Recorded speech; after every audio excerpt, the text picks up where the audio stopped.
বাংলাদেশের রাজনীতিতে প্রায়ই দেখা যায় ক্ষমতায় থাকলে কেউ সংস্কারক আর ক্ষমতা ছাড়লেই তিনি হয়ে যান অভিযুক্ত।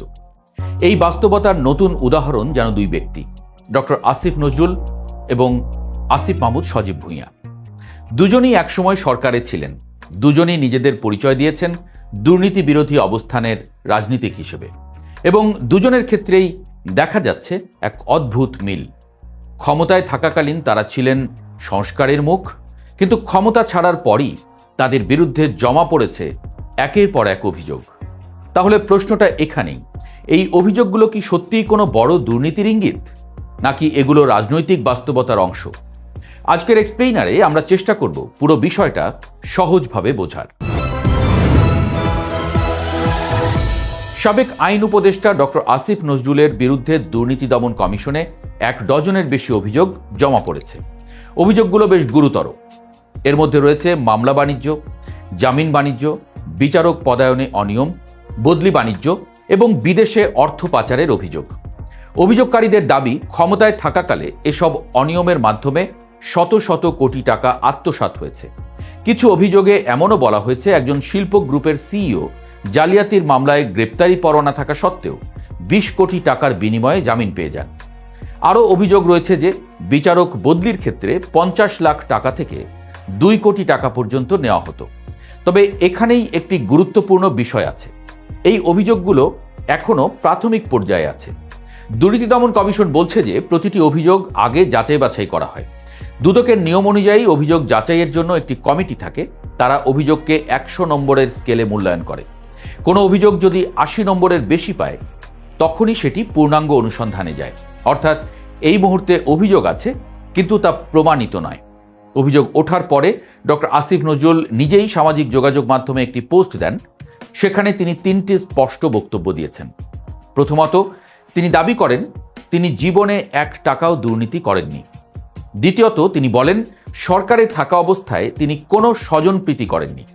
প্রায় 5000 আইন কর্মকর্তা নিয়োগ দিলেও কোনো আত্মীয়কে চাকরি দেননি। তৃতীয়ত, তিনি বলেন তিনি কখনো এলাকা প্রীতি করেননি এবং নিজের এলাকার জন্য কোনো বিশেষ সুবিধাও নেননি। এরই সাথে তিনি বিদেশে বাড়ি কেনা বা পালিয়ে যাওয়ার গুজবকেও গাঁজাখড়ি বলে আখ্যা দিয়েছেন। এবার আসি আর এক আসিফের কথায়, আসিফ মাহমুদ সজীব ভুঁইয়া, যিনি একসময় স্থানীয় সরকার, পল্লী উন্নয়ন এবং ক্রীড়া মন্ত্রণালয়ের দায়িত্বে ছিলেন। তার বিরুদ্ধেও সাম্প্রতিক সময়ে নানা অভিযোগ সামনে এসেছে। সবচেয়ে বড় অভিযোগ প্রায় 1000 কোটি টাকার দুর্নীতি। তবে তিনি এই অভিযোগ সরাসরি অস্বীকার করেছেন, বরং তিনি নিজের এবং পরিবারের ব্যাংক স্টেটমেন্ট প্রকাশ করে দাবি করেছেন তার ব্যাংক ব্যালেন্স 10 লাখ টাকারও কম। এখানেই শেষ নয়, তার বিরুদ্ধে আরও কয়েকটি বিতর্ক সামনে আসে।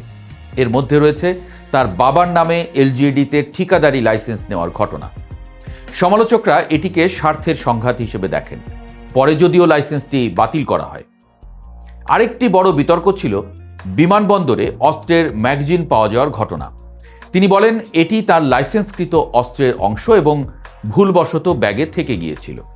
আসিফ মাহমুদের সাবেক সহকারী একান্ত সচিব মোয়াজ্জেম হোসেনের বিরুদ্ধে নিয়োগ বাণিজ্য সহ নানা দুর্নীতির অভিযোগ উঠেছিল। তবে দুর্নীতি দমন কমিশনের তদন্তে এখন পর্যন্ত সেই অভিযোগের কোনো প্রমাণ পাওয়া যায়নি।